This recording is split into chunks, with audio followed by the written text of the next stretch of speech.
Albert Einstein اور اسحاق Newton کی ذہانت کے قصے تو آپ سب نے سن رکھے ہوں گے، لیکن ان دونوں سے زیادہ ذہین ایک اور شخص بھی تھا جس کو آج کوئی بھی نہیں جانتا۔ آج آپ جان پائیں گے کہ تیسرا ذہین شخص کون تھا۔ آئنسٹائن اور نیوٹن کی عقل مندی اور کارناموں سے تو آپ سب واقف ہیں، لیکن آپ جان کر حیران رہ جائیں گے کہ ایسا شخص بھی ہے جس کا آئی کیو لیول ان دونوں سے زیادہ ہے، مگر وہ گمنام ہے۔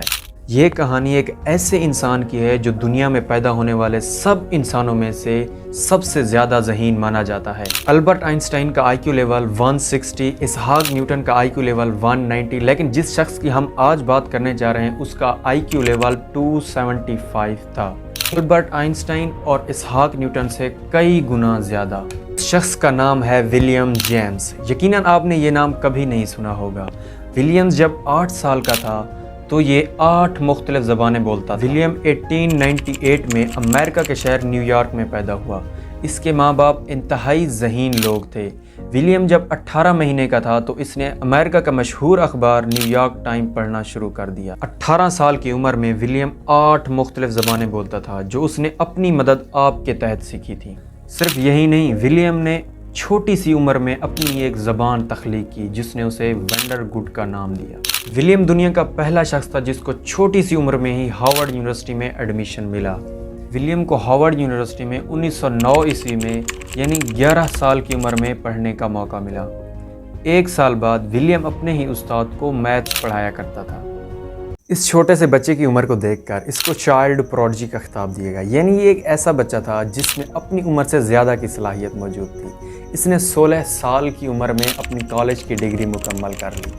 یہ اپنی اعلیٰ صلاحیتوں کی بنا پر بہت ہی کم عمر میں بہت ہی فیمس ہو گیا، لیکن ولیم کو فیمس ہونے کا بالکل شوق نہیں تھا۔ ولیم لوگوں سے دور یعنی اکیلا رہنا چاہتا تھا۔ اس کے لیے اچھی زندگی وہ تھی جس میں اس کا کسی کے ساتھ کوئی ریلیشن شپ نہ ہو، یعنی وہ تنہائی پسند شخص تھا۔ ایک موقع پر ولیم نے اپنے والد کو یہ تک کہہ دیا کہ وہ کبھی شادی نہیں کریں گے۔ ولیم کے والد اسے بہت پڑھانا چاہتے کہ وہ جانتے تھے کہ اس میں کچھ خاص ضرور ہے۔ اسی بات کی بنا پر ولیم اپنے والد سے الجھ پڑا۔ ان کے درمیان لڑائی اتنی شدید ہوئی جب 1923 عیسوی میں اس کا والد فوت ہوا تو وہ اس کا منہ دیکھنے کے لیے جنازے تک نہیں گئے۔